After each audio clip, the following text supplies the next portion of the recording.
समस्यामा पनि सम्भावना देख्दैछु। रेडियो सुन्दै म सिक्दैछु।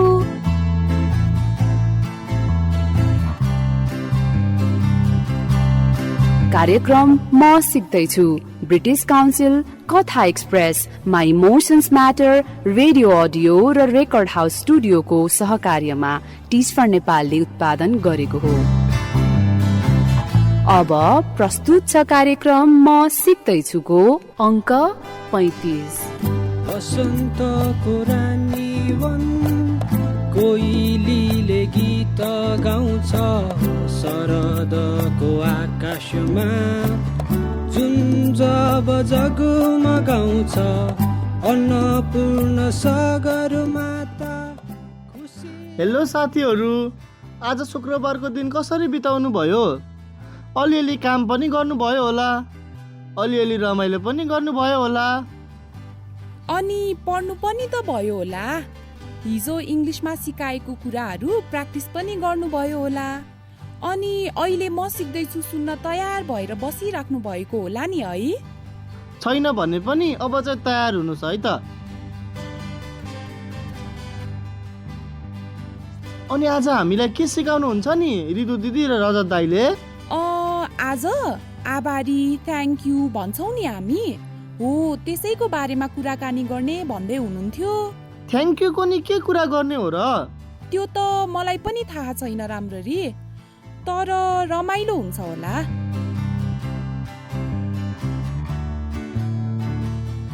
अस्तिको हप्ता मेडिटेसन गर्न त रमाइलो भएको थियो। अनि आज त रतन दाई पनि आउनुहुन्छ नि है? हो नि, दाइले डायरी पढेको सुन्न त मजा पो आउँछ त। त्यही त। साँच्चै दिदी, बाबा आमा अझै आइपुग्नु भएन र? छैन नि, ढिला हुन्छ होला भन्दै हुनुहुन्थ्यो।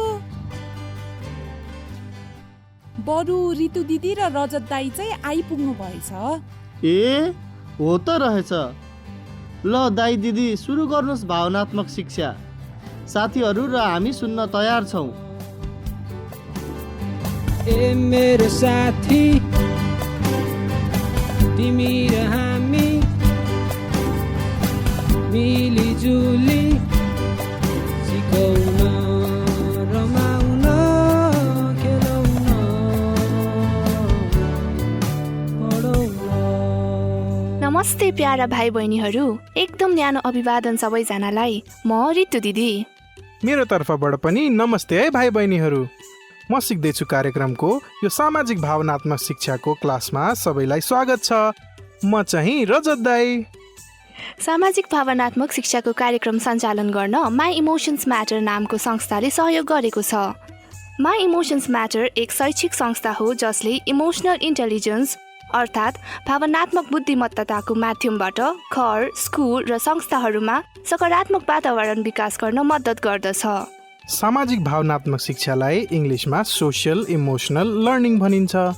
यो शिक्षा हामी हाम्रो घर, परिवार र साथीहरूको भावनालाई बुझेर एकअर्कालाई माया र सहयोग कसरी दिन सक्छौँ त भन्ने बारेमा हो। यसमा हामी आफ्नो भावनालाई कसरी बुझ्ने, कसरी व्यक्त गर्ने र अरूको भावनालाई पनि कसरी बुझ्ने बारे कुराकानी र अभ्यासहरू गर्नेछौँ।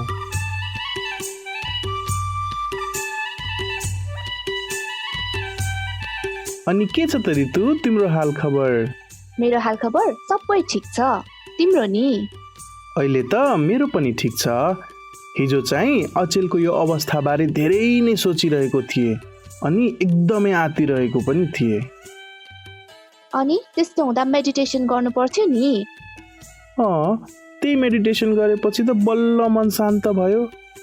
बरु आज चाहिँ के को कुरा गर्ने हो नि हामी?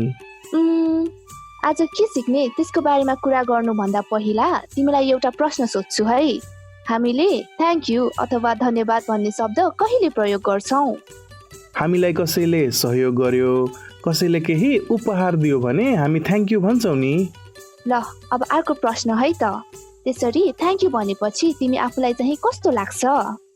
थ्याङ्क यू भन्दा त आनन्द आउँछ। मैले थाहा पाएँ तिमीले आज के बारे कुरा गर्ने सोच्दैछौ भनेर। भनौ? ल भन न त, मिलाइ पो हाल्छौ कि? आज हामी ग्र्याटिट्युडको कुरा गर्दैछौँ।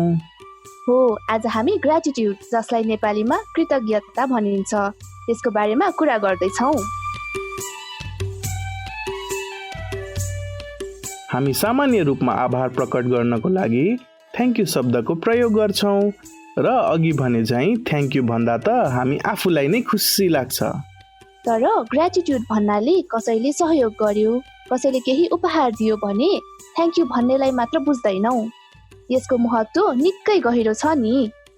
हामी सहयोग पाउँदा, आफ्नो काम पुरा हुँदा, केही कुरा सिक्न पाउँदा कृतज्ञ हुन्छौँ। तर वास्तवमा हाम्रो दैनिक जीवनमा अरू धेरै व्यक्तिहरूको प्रभाव र सहयोग हुन्छ। हामीलाई जन्म दिने, हुर्काउने, बढाउने बाबाआमा, सधैँ साथ दिने साथीहरू, ज्ञान दिने शिक्षकदेखि लिएर स्कुलमा घन्टी बजाइदिने पालेदाईसम्म। तर हामी कहिल्यै उहाँहरूप्रति आभार व्यक्त गर्दैनौँ। हामीले कृतज्ञ महसुस गर्न नै भुलिरहेका हुन्छौँ, तर गरि नै हाले पनि व्यक्त त गर्दैनौँ। कृतज्ञ भएर मात्र हुँदैन नि, कृतज्ञता व्यक्त गर्न पनि एकदम नै महत्त्वपूर्ण हुन्छ। कृतज्ञता व्यक्त गर्न किन महत्त्वपूर्ण हुन्छ भन्ने कुरा बुझ्न अब एउटा कथा सुनौँ है त भाइ बहिनीहरू। कथा सुन्दै गर्दा कृतज्ञता कसले को प्रति व्यक्त गर्यो र यसले कसलाई के फाइदा भयो भन्ने कुरा ध्यान दिनुहोला। त्यसपछि हामी ग्र्याटिट्युडको बारेमा थप कुराकानी गर्नेछौँ।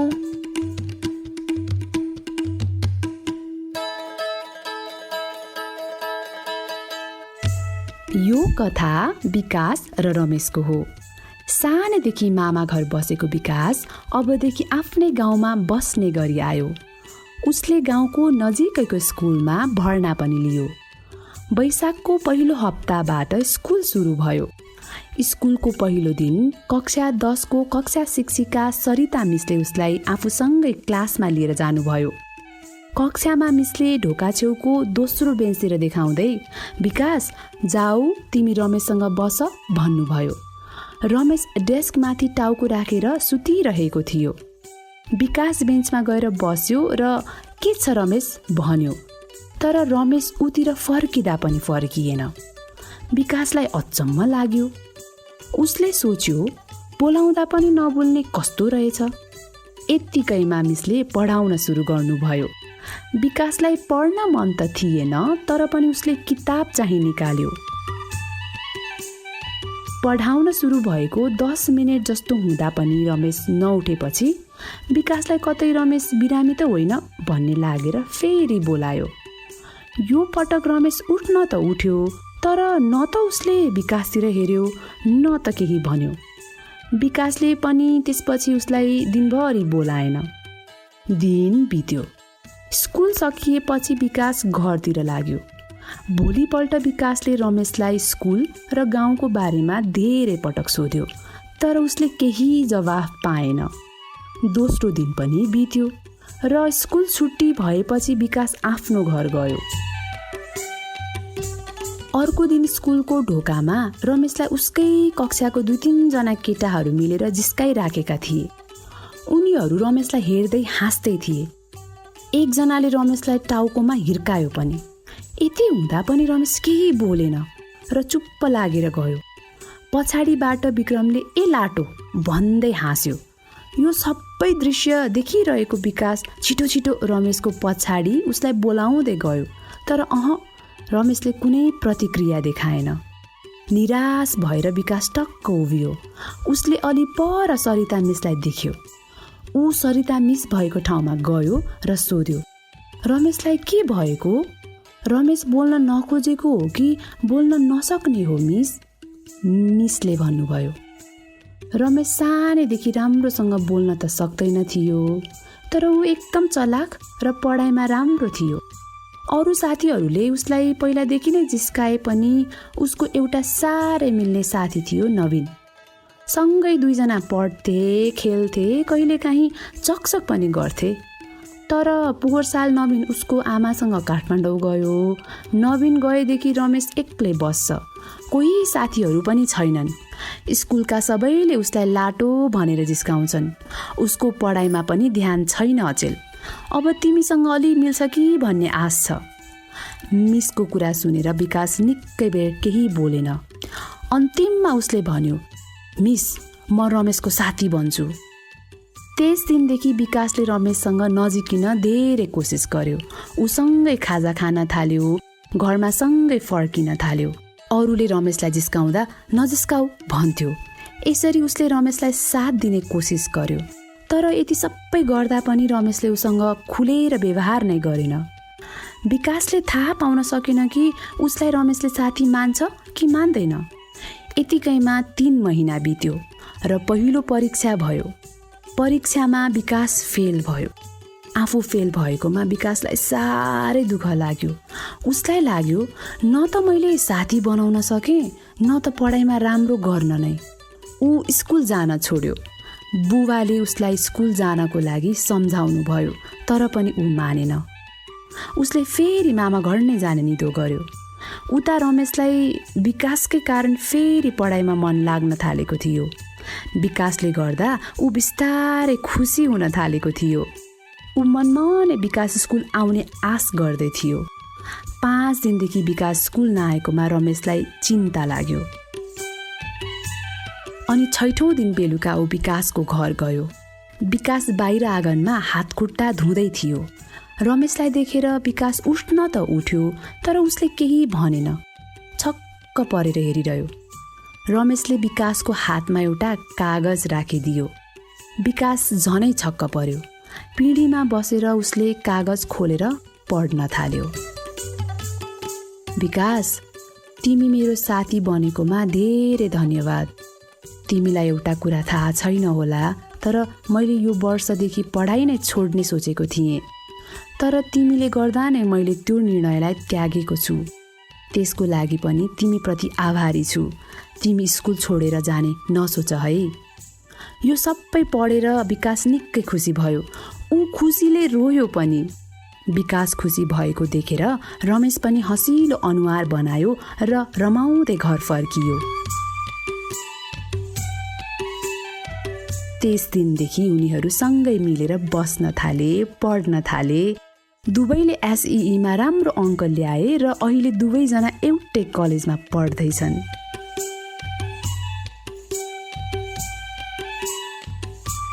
आहा, कति मन छुने कथा।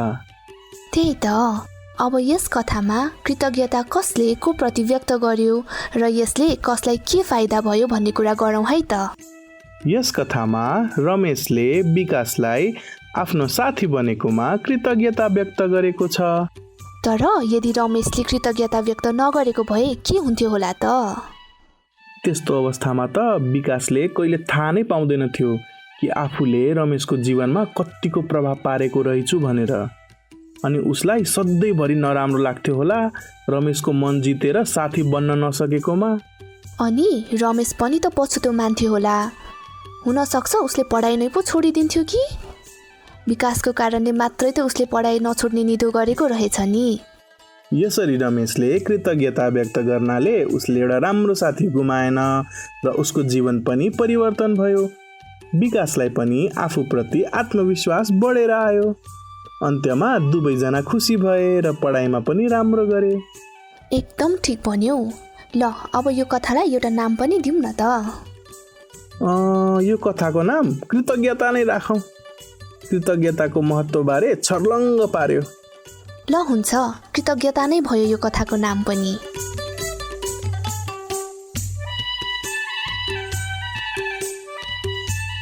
माथिको कथाबाट हामीले एक व्यक्तिले अर्को व्यक्तिप्रति कुन बेला आभारी महसुस गर्छ र आफूले महसुस गरेको आभार अर्थात् कृतज्ञता प्रकट गर्नाले के फाइदा हुन्छ भन्ने बारे थाहा पायौँ।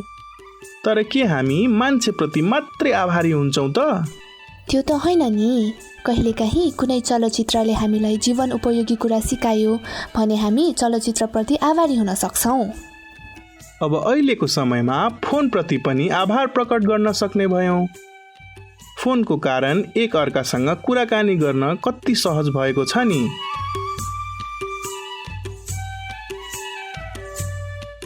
आभारी हुनको लागि हाम्रो जीवनमा ठुलो घटना घट्नुपर्ने अनि हामी त्यसबाट बच्न सक्यौँ भने मात्र आभारी हुने भन्ने होइन।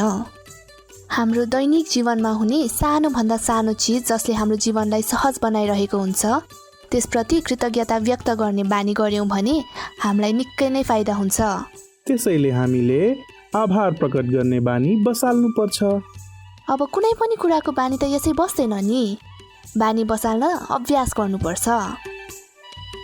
हामीसँग एउटा अभ्यास छ जुन अभ्यासको नाम हो आभारमयी फुल। हामी यो अभ्यास गर्दा गर्दै तपाईहरूलाई बुझाउँछौँ है त भाइ बहिनीहरू। यो अभ्यासको लागि एउटा कागज र कलम चाहिन्छ। ल रजत, तिमी के गर्ने भन, म गर्दै जान्छु। यसरी भाइ बहिनीहरूले पनि बुझ्न सजिलो हुन्छ। हुन्छ, त्यसरी नै गरौँ न। के तिमीसँग पेन्सिल र कागज छ? मेरो ब्यागमै छ। एकछिन है त, म निकाल्छु। भाइ बहिनी पनि कागज र पेन्सिल सहित तयार हुनुहोस् है त।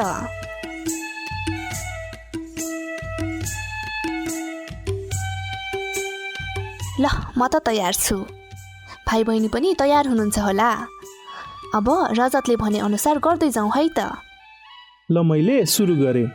कापीमा एउटा फुल बनाऊ, अलिकति ठुलो खालको।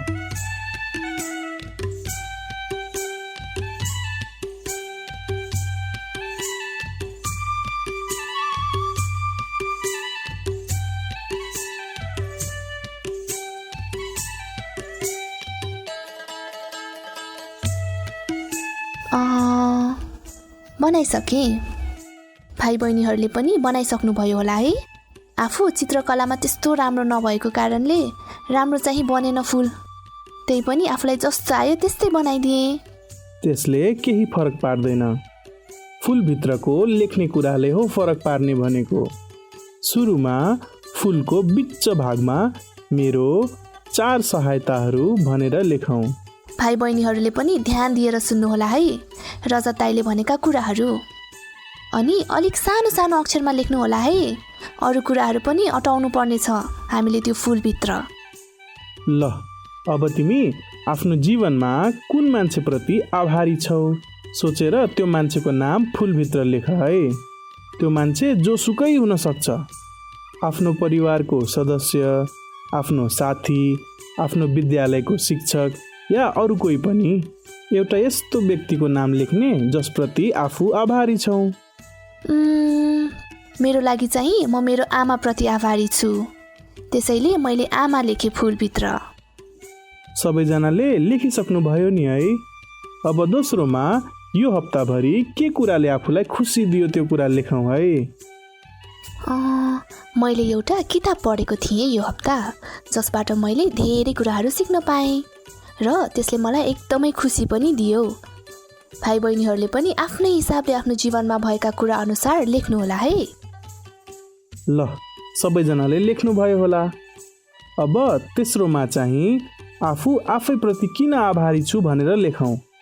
यसलाई बुझ्ने उदाहरण दिनुपर्दा हिजो आफू आत्तिएको समयमा मेडिटेसन गरेकोमा आफूप्रति नै आभारी छु, यस्तै केही लेख्नुहोस् है। म चाहिँ यो महामारीको समयमा पनि थुप्रै नयाँ कुराहरू सिकेकोमा आफूलाई धन्यवाद दिन चाहन्छु। अब चाहिँ प्रकृतिको कुन कुराको लागि आभारी छु भनेर लेखौँ। म त प्रकृतिबाट आउने हावाको लागि एकदमै धन्यवाद ज्ञापन गर्न चाहन्छु। हावा बिना त हामी कोही पनि बाँच्न सक्दैनौँ। ल, हाम्रो अभ्यास चाहिँ सकियो है भाइ बहिनीहरू।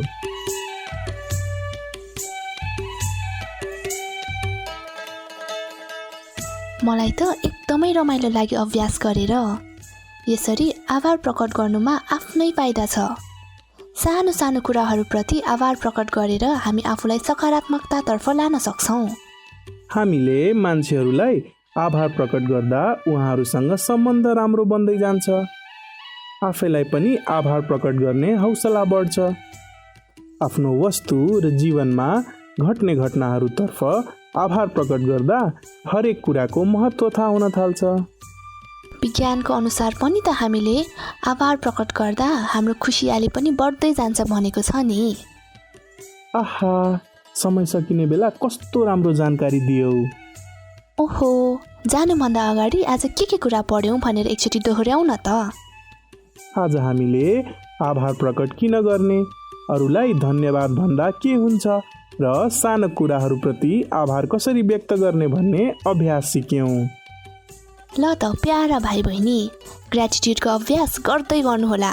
हामी अर्को हप्ता फेरि आउनेछौँ र अझै रमाइलो अभ्यासहरू गर्नेछौँ। अहिलेको लागि हामी जान्छौँ, तर तपाईँहरू चाहिँ कतै नजानुहोला है, किनकि म सिक्दैछुमा लकडाउन डायरिज लिएर रतन दाई आउनु हुँदैछ। आफ्नो भावनाहरूलाई बुझ्दै गर्नुहोस् र एकअर्काप्रति माया बाँड्दै गर्नुहोस्। By by.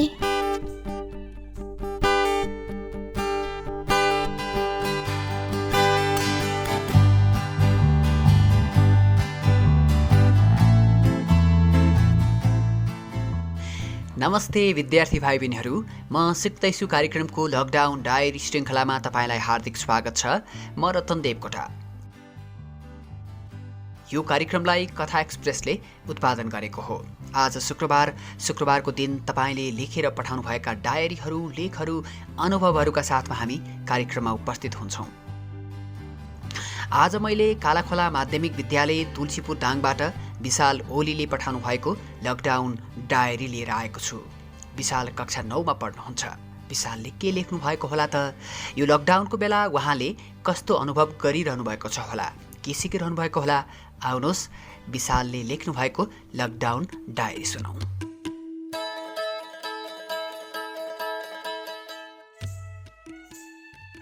के सुनाऊँ, के वर्णन गरौँ हजुरलाई? यो आजित समयको खबर र दिनचर्या मेरो। म मात्र होइन होला सायद, म जस्तै हजारौँ व्यक्तिहरूलाई यस्तै दुखी दिनले सताइरहेको छ होला। सर्वप्रथम छिमेकी देश चीनमा थियो गुहार गुहार आवाज सुनिएको, बिस्तारै विश्वभर फैलियो। जब कोरोनाको प्रभाव अन्य देशमा पर्दै गयो, तब हाम्रो देश नेपालमा पनि यसको विशाल तरङ्गले झड्का दिन थाल्यो। त्यसैले गर्दा 76 सालको आधारभूत कक्षाको वार्षिक परीक्षा पनि फागुनमै गर्ने निर्णय गरियो। केही कोर्स बाँकी भएको कारणले हामीलाई केही समस्या परेको थियो। म पनि ती समस्यामा उपाय खोज्दै भौतारिरहेको थिएँ।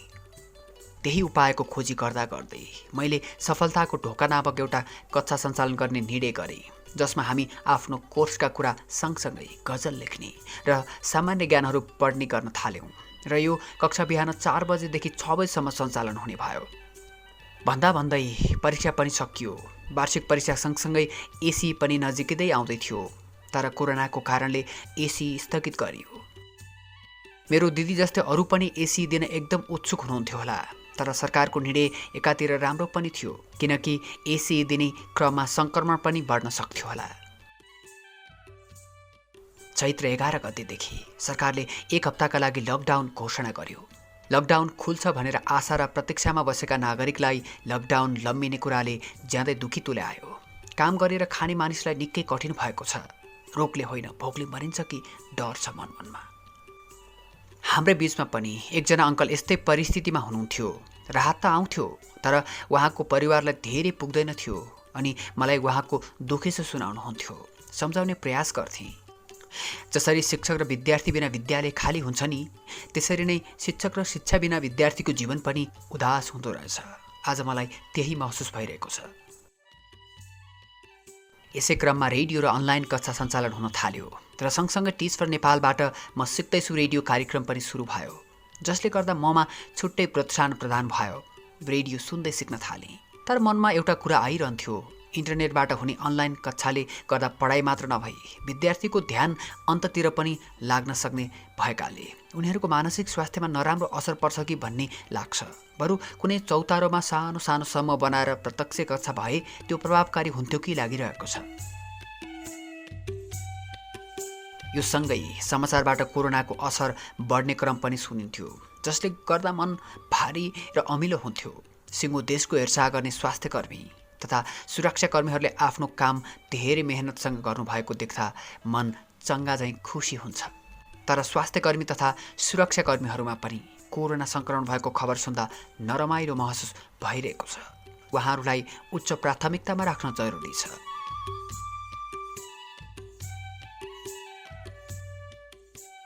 कोभिड-19 को कारणले अहिले संसारभरि तनाव छ।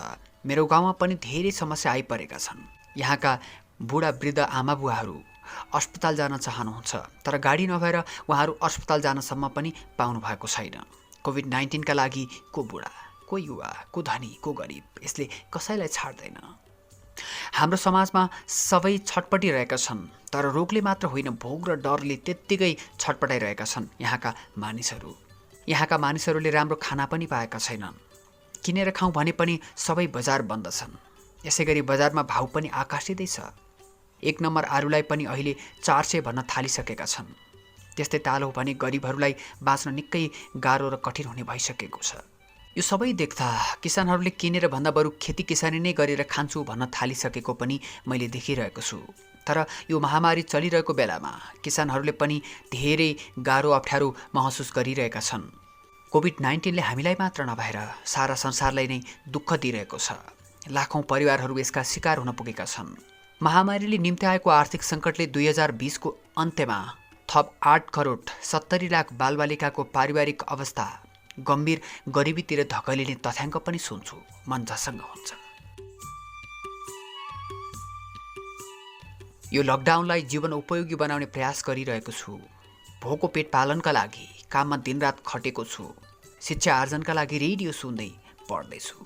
पक्कै पनि यो दर्दनाक अवस्था छिट्टै अन्त्य हुनेछ र विश्वास गर्नुहोस्, लकडाउन पूर्ण रूपमा खुले तापनि जथाभावी डुल्ने, घुम्ने, रमाइलो गर्ने कार्यमा जुट्नुभन्दा रेडियो सुन्दै सिक्नुहोस्, सतर्कता अपनाउनुहोस्। सिकाइ नै मानव जीवनको महत्त्वपूर्ण आधार हो। अहिलेको यो समयमा धेरै गलत समाचारहरू पनि सुन्नमा आइरहेका छन्।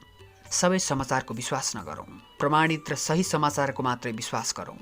कोभिड-19 को विरुद्धमा मिलेर लडौँ। आजका लागि मेरो लकडाउन डायरी यति नै। तपाईँ पनि लेख्नुहोस् है। धन्यवाद।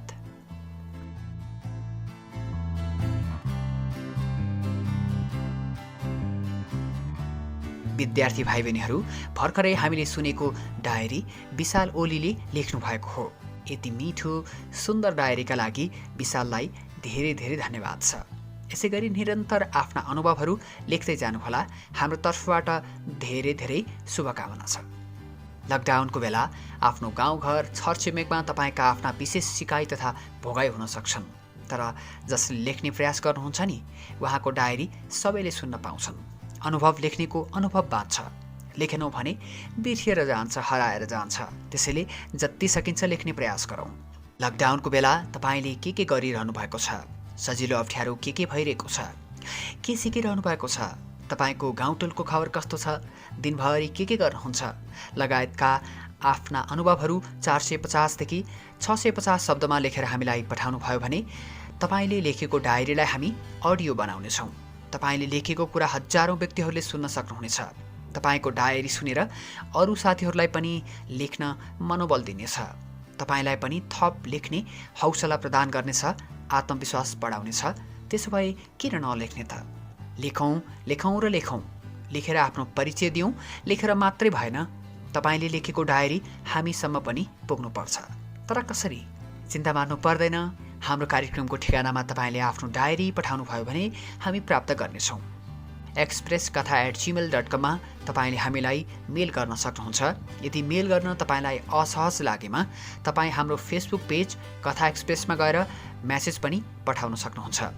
कथा एक्सप्रेस पेजलाई लाइक तथा फलो गर्नुभयो भने थप नयाँ नयाँ कथाहरू सुन्न सक्नुहुनेछ। आउने शुक्रबार तपाईँ जस्तै साथीले लेखेर पठाउनु भएको डायरी लिएर आउनेछु।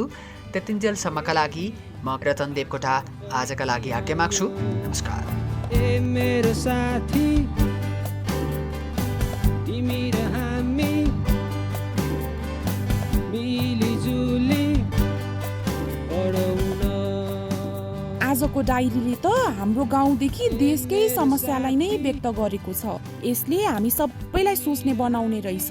दिदी, यो कोरोनाले गर्दा त गरिबी बढेको, किसानले दुःख पाएको कुरा त हो नि। त्यही त दिदी, बरु हामी आमा बालाई चिठी लेखौँ न, कति खुसी हुनुहुन्छ होला। कृतज्ञता दिनको लागि हुन्छ नि, लेखौँ लेखौँ। आमालाई एउटा, बाबालाई एउटा।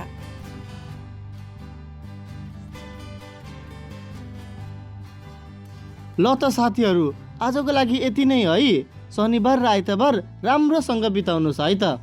बरु तपाईँहरू पनि हामीले जस्तै आफ्नो बाबा आमालाई धन्यवाद भनेर एउटा चिठी लेख्नु नि है। ल, अहिलेको लागि छुटौ है त। बाई। सम्झिराख्नुहोस्, कोरोनाबाट बच्न मास्क लगाऊ, सामाजिक दूरी कायम गरौँ र समय समयमा मिची हात धुने गरौँ। आफ्नो पढ्ने सिक्ने बानी जारी राखौँ।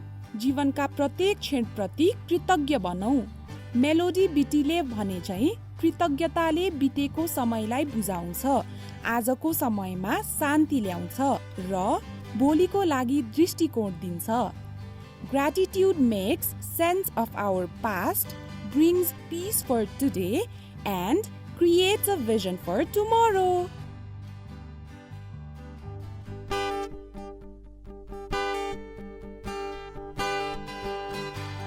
यतिन्जेलसम्म तपाईहरू सुन्दै हुनुहुन्थ्यो कार्यक्रम म सिक्दैछु।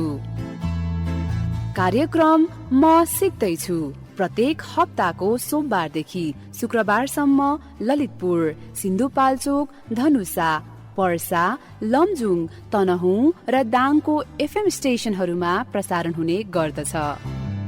कार्यक्रम म सिक्दैछु तनहुँको लागि दमौली FM 94.2 मेगाहर्ज, पर्सा र ललितपुरको लागि रेडियो बिरगञ्ज 99 मेगाहर्जमा साँझ 4:30 देखि 5 बजेसम्म प्रसारण हुने गर्दछ। त्यसै गरी पर्साकै लागि रेडियो विजय बस्ती 90.1 मेगाहर्जमा साँझ 5 देखि 5:30 सम्म, दाङको प्रकृति FM 93.4 मेगाहर्जमा साँझ 7 बजेदेखि 7:30 सम्म, लमजुङको रेडियो मर्स्याङदी 95 मेगाहर्ज र धनुषाको रेडियो जनकपुर 97 मेगाहर्जमा साँझ 5:30 देखि 6 बजेसम्म र सिन्धुपाल्चोकको रेडियो मेलम्ची 107.2 मेगाहर्जमा साँझ 6 बजेदेखि 6:30 सम्म तपाईहरूले यो कार्यक्रम सुन्न सक्नुहुन्छ। तपाईहरूले यस कार्यक्रमको प्रत्येक अङ्कहरू म सिक्दैछुको फेसबुक पेज www.facebook.com/म सिक्दैछुमा सुन्न सक्नुहुन्छ। त्यसै गरी म सिक्दैछु कार्यक्रमको युट्युब च्यानल www.youtube.com/म सिक्दैछुमा पनि सुन्न सक्नुहुन्छ। यस कार्यक्रम प्रति आफ्ना जिज्ञासा अथवा गुनासाहरू हाम्रो फेसबुक पेज र इमेल ठेगाना म सिक्दैछु @gmail.com मार्फत पठाउन सक्नुहुनेछ। कार्यक्रम म सिक्दैछु ब्रिटिस काउन्सिल, कथा express, my emotions matter, radio audio र रेकर्ड हाउस स्टुडियोको सहकार्यमा टिस्फर नेपालले उत्पादन गरेको हो। बसन्तको रानी वन कोइलीले गीत गाउँछ, शरदको आकाशमा जुन जब जगमगाउँछ, अन्नपूर्ण सागर माता खुसियाली छायो, रमाइलो दिन फेरि आज फर्किआयो। ए मेरो साथी तिमी र हामी मिलिजुली पढौँ न। ए मेरो साथी तिमी र